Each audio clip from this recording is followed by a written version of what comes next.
Marie, and welcome back to my YouTube channel. I am here to give you an update on my MEB process. So, I recently got assigned to a PEBLO, which is a physical exam board liaison.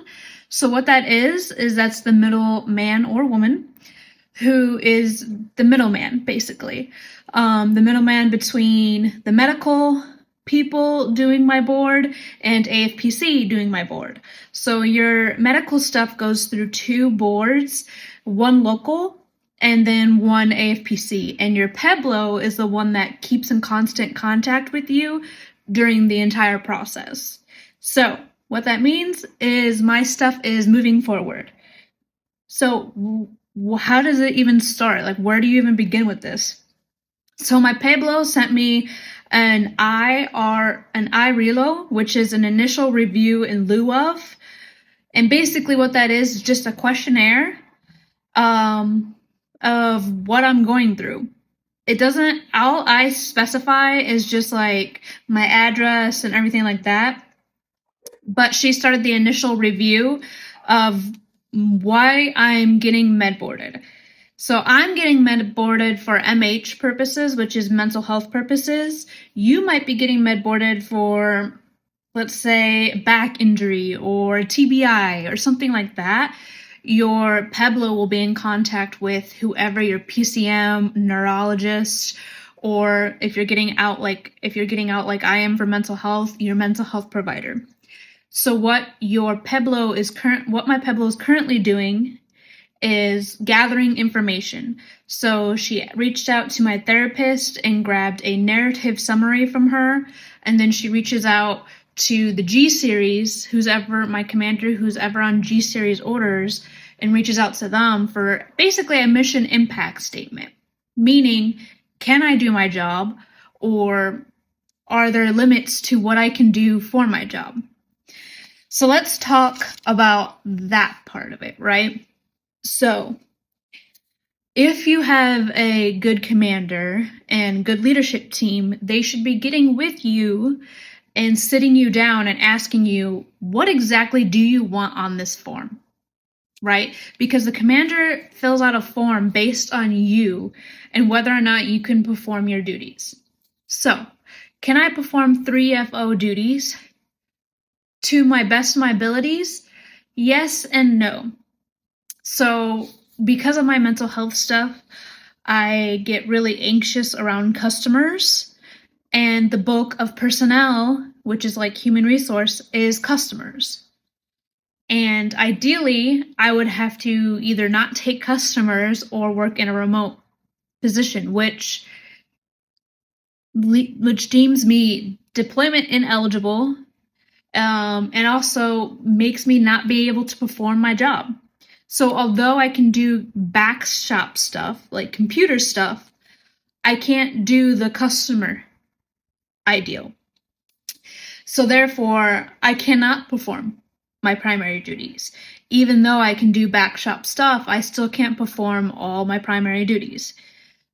And that's what we emphasized on the commander letter.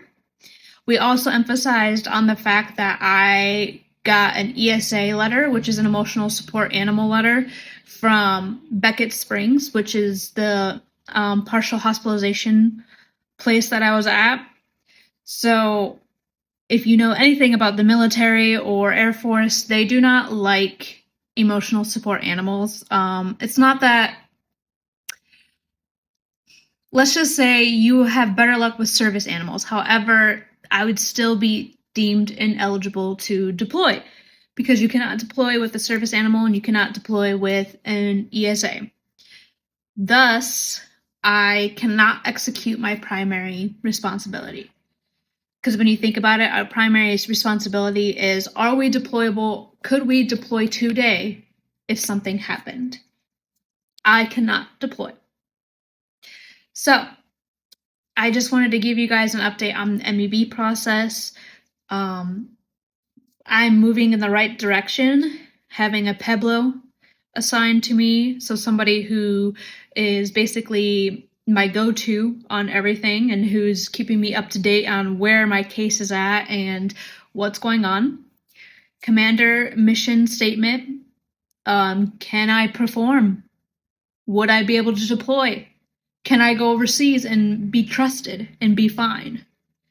And narrative summary from my PCM or mental health provider. In this case, it's mental health provider.